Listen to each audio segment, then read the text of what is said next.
여러분 안녕하십니까? 어제 비가 오고 나서 그런지 좀 날씨가 쌀쌀해졌어요. 자전거 타는데 그 자전거 길에도 뻔나무 그 낙엽들이 쫙 또 떨어져서 기분이 좋습니다. 또 여기 그 사무실 앞에 조그만 공원에도 그 느티나무들 그 낙엽이 좀 떨어져서 아주 기분이 가을 좀 맛이 납니다. 오늘 무슨 생각을 했냐면 건강을 위해서 뭔가 열심히 해보려고 그랬는데 그게 잘못해서 역효과를 내는 경우가 꽤 많습니다. 그 중에 몇 가지 정리해 보도록 하겠습니다. 우리 몸에 오장육부 중에 뭐 중요하지 않은 장기가 없습니다. 다 중요합니다. 그 중에 뭐 꼭 중요한 거 뭐 하나 이렇게 골라주세요라고 하면 아마 저는 콩팥을 선정할 거예요. 콩팥. 왜냐면 그게 원기거든. 왜 그러냐면 왜 중요시 이렇게 하냐면 이 콩팥이 뇌하고 관련돼 있기 때문에 그래요. 얘기가 동양의학적으로는 양에 의해서 음이 움직인다. 즉 정신에 의해서 육체가 움직인다. 정신이 병들면 육신도 병든다. 그 정신을 관여하고 있는 중요한 기관이 콩팥이기 때문에 그래요. 그래서 원기라고 표현합니다. 그래서 오장육부 중에 중요한 게 뭐냐라고 얘기하면 콩팥을 선정한다. 그런데 뭔가 좀 열심히 해보려고 했는데 콩팥 기능을 망가뜨리는 이런 잘못된 운동이 있어서 바로 잡도록 하겠습니다. 물론 건강상식이 부족해서 그래요. 뭐 건강해지려고 남들 쫓아서 그냥 열심히 똥 빠지게 했는데 보니까 결국은 몸을 망가뜨린 거죠. 크게 우선 한 가지, 첫 번째 소염 진통제 그냥 습관적으로 먹는 겁니다. 여기는 소염제, 진통효과, 해열작용 성분이 한꺼번에 들어있어요. 그게 소염 진통제입니다.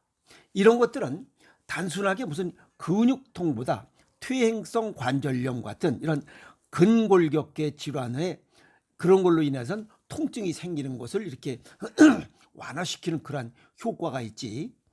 이것을 아주 잘못된 겁니다. 일반인이 근육통을 완화 좀 부드럽게 하려고 운동 전후에 먹는 약으로 생각해서는 큰 오산이라는 겁니다. 이해하세요? 그리고 이 소염 진통제 중에 콕스 효소를 억제하는 성분을 기반으로 한 제제가 그런 성분이 들어있죠. 그런 것들이 바로 콩팥에 부담을 준다는 겁니다. 이 콕스 효소는 콩팥 기능 유지에 필요하므로 콕스 효소를 억제하는 이러한 기전에 소염 진통제를 지나치게 먹어버리면, 즉 아무 생각 없이 먹어 제끼면 콩팥 기능이 저하되고 혈압이 오르고 부종, 단백뇨 등 다양한 콩팥 기능 저하로 인한 부작용이 발생할 수 있다는 겁니다. 근데 아무 생각 없이 남들이 먹으니까 가서 주사 맞으니까 먹으니까 좋아하다가는 결국 맨 마지막에는 신부전, 콩팥 기능 부전으로 인한 마지막에 이식과 투석밖에 없습니다. 아시죠? 주의해야 됩니다. 그래서 이 콕수 억제제는 약국에서 쉽게 구매가 가능한 진통제로 약품 성분명에 무슨 이름이 붙고 뒤에 페낙이라고 하는 글자가 들어있는 약, 또 하나는 뭐시 뒤에 센이라고 붙은 거, 또 뒤에 무슨 프로펜, 펜자가 붙은 거, 이런 글자가 붙은 약은 이런 콕스 효소를 억제하는 성분들이 들어있는 약이기 때문에 콩팥 기능을 망가뜨리는 약제다. 그래서 주의해야 된다. 특히 콩팥 기능이 약해져 있는 노인들이나 당뇨병 환자, 고혈압 환자 등은 특히 신중하게 처방되어야 할 약입니다. 그냥 남들이 뭐 어쩌고저쩌서 그냥 먹어 제끼면 결국 본인 스스로가 콩팥을 망가뜨려서 맨 마지막에 신부전증, 이식과 투석을 해야 되는 그런 어마어마한 이런 재앙을 스스로 불러들인다. 아시겠어요? 그래서 소염진통제는 가능하면 먹지 않는 게 짱 좋다. 두 번째, 체중 감량을 하고, 물론 뭐 그 육류 다이어트라고 해서 뭐 어쩌고 저쩌고 하는 건 뭐, 그 다음에 근육 증진을 위해서 고단백 식사를 2, 3주 이상 지속할 경우 콩팥 기능이 망가집니다. 단백질 제제들 먹죠. 특히 뭐 그 뭐지 그 헬스장에서 쫙 근육질 좀 뽀대 좀 내려고 하시는 분들, 그렇게 좋은 건 아니다. 그냥 정상적으로 살아가자 이게. 뽀대 내는 거, 그 뭐죠? 그 알통 좀 나오고 뭐 울퉁불퉁 뽀대 좀 난다고 뭐 그게 뭐 대단한 거예요? 그럴 필요 전혀 없을 것 같아요. 단백질 섭취를 늘리면 간에서 분해된 단백질 대사산물을 이걸 걸러서 소변으로 배출하는 일을 맡은 게 콩팥이잖아요. 그래서 콩팥이 과부하가 걸려요. 그러면 콩팥 이게 과부하 걸리면 2, 3주 이상 계속 단백질 제제를 먹어버리면 사구체 경화, 즉 콩팥 그 많은 이런 조직들이 굳어간다 이 말입니다. 그다음에 단백뇨, 콩팥 기능이 망가지고 있다니요. 그러면 안 먹는 게 좋지 않나요? 그래서 고대 구로병원 연구팀들이 1000명을 5년간 추적 관찰 연구 분석 결과 고단백 섭취군은 콩팥 기능이 빠르게 감소돼서 말기 신부전으로 진행하는 비율이 높았다. 그래서 그 보디빌더들은 발기부전, 나중에 신장 기능이 망가지는 이런 결과를 초래한다고 해서 보디빌더들, 젊은 사람들 뭐 뽀대 내려고 단백질 제제 먹으면서 하면 발기부전이 온다. 그리고 아기도 잘 낳기가 힘들어요. 왜? 발기부전이 안 되니까. 고환 생산 능력, 정자 생산 능력이 떨어져요. 그래서 이세 생산을 하기가 굉장히 어렵습니다. 지 뽀대는 나는데 결국은 그 것이 아니라 이렇게 보면 됩니다. 그리고 세 번째, 과도한 운동도 신장에 해롭다. 이거 뭐냐면 그냥 평상시에 늘 하던 대로 내 체질과 건강 상태를 고려해서 운동도 해야 되는데 불구하고 남들이 뭐 한다고 해서 그냥 충동살동 해버리면 배려버린다 그 얘기입니다. 아시겠어요? 왜 그러냐면 운동이 내 건강 상태보다 더 열심히 과하게 운동을 하면 근육세포가 파괴되면서 생기는 미오글로빈 또는 마이오글로빈이라고 하는 이러한 단백질이 콩팥 기능을 떨어뜨립니다. 그래서 운동을 너무 열심히 해버리면 피곤이 겹칩니다. 저기 남쪽에 계신 어느 선생님 여성분이에요. 열심히 운동을 하는데 이제 문자로 저한테 오셨어요. 열심히 운동을 하신대요. 그래서 하루에 한 18,000보, 그건 2만 보 정도 걷는 운동을 하시는 거예요. 여자분들이 하루에 18,000보 걷는 건 굉장히 많이 걷는 겁니다. 근데 그걸 매일 걷는다는 거예요. 그 운동이 너무 과한 거예요. 그런데 왼쪽 이 발뒤꿈치 거기가 조금 불편하고 아프고 통증이 있다는 거예요. 그것은 콩팥 기능이 너무 힘든 거예요. 좀 쉬면 큰 문제 없을 겁니다. 그래서 발뒤꿈치 거기가 불편하다는 것은 여자분들의 자궁이나 난소 기능이 조금 힘들다.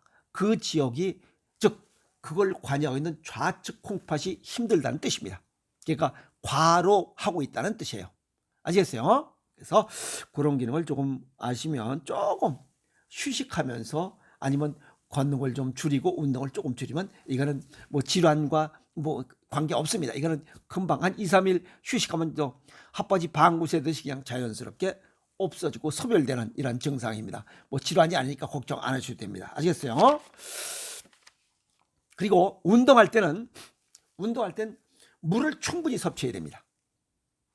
땀이 나가고 호흡으로 수분을 이렇게 손실이 많습니다. 그래서 운동할 때는 힘든 운동이든 힘 안 드는 운동이든 충분한 수분 섭취가 아주 굉장히 중요합니다. 그리고 무리한 운동 뒤에 근육이 붓고 아프고 붉은 소변이 이렇게 비친다라고 하면 급성 콩팥 손상이 우려되고 있다, 이렇게 보시면 됩니다. 그러니까 운동이 너무 과하면 안 됩니다. 아시겠어요? 운동도 즐겁게 이렇게 하시는 그런 습관을 갖도록 하세요. 그래서 자기 몸을 좀 생각하면서 해야지, 남들이 한다고 냅다 그냥 쎄리 밟으면 안 됩니다. 아시겠어요? 정리하면 음식도 체질과 건강 정도를 고려해서 맞게 먹고 해야 되는 것처럼, 운동도 내 체질과 건강 정도를 고려해서 맞게 하는 게 좋다 하는 거고, 또 건강 상식을 제대로 알고 실천해야 된다. 남이 좋다고 해서 내게도 좋은 것은 아니다. 또 절대 좋은 것은 아닙니다. 아시겠어요? 그리고 또 체질과 건강 상태가 다르기 때문에 저 사람도 나하고 비슷한데 저 사람이 2만보 걷는다, 나는 그러면 나하고 비슷하니까 나도 2만보 걸어야 되겠다, 그게 아닙니다. 그 사람 속을 잘 모르잖아요. 건강 상태를 모르기 때문에 겉만 번지르머지 속은 아닙니다. 아시겠어요? 그래서 자기에 맞게 하라. 그래서 좋은 것도 과유불급. 아시겠어요? 그래서 평생 학습이 중요하다. 그래서 내 자신의 체질과 건강 정도를 정확하게 알고 식사를 하고 또 운동도 하는 것이 좋다 하는 것이고, 석사 박사 학위를 갖고 있다고 해서 모든 분야를 다 아는 것은 아닙니다. 자기 분야에 남들보다 공부를 더 했다는 그걸로 인해서 석사 박사 학위를 갖고 있는 거지, 모든 분야를 다 아는 거 아닙니다. 석박사라 해서 그 되지 못하게 대가리 들고 내가 박사인데 석사인데라고 그 꼴값 떠는 놈들이 너무 많습니다, 세상에.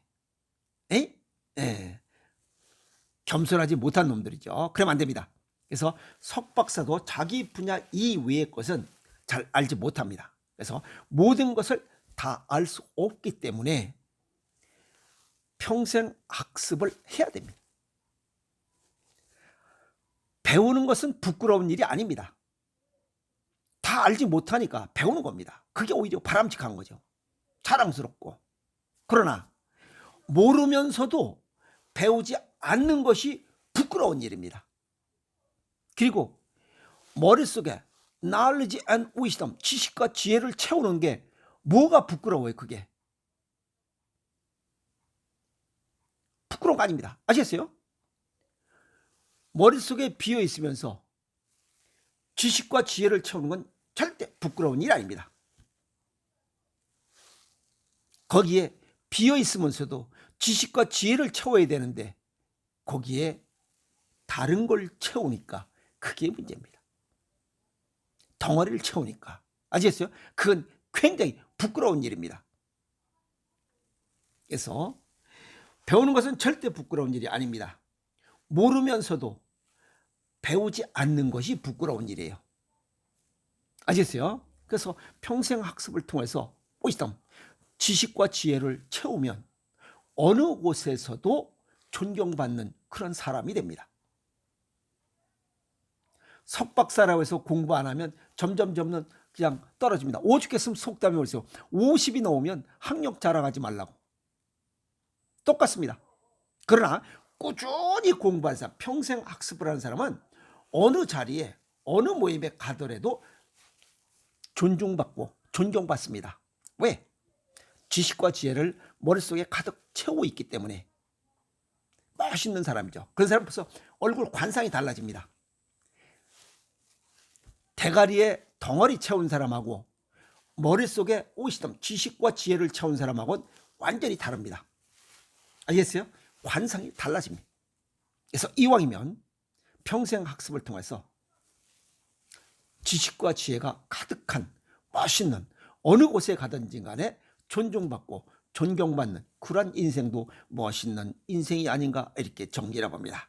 오늘 여기 뭔가 좀 열심히 건강 지키려고 열심히 해보려고 한 노릇이 잘못된 이런 건강상식을 통해서 그걸 알고 쫓다 보니 오히려 건강을 해치는 이런 사례 3가지를 정리했으니 잘 생각해 보시고 이건 아니다라고 하시면 바로 올바른 건강상식을 통해서 이렇게 건강을 바로 지킬 수 있도록 노력하시는데 참고가 됐으면 좋겠습니다.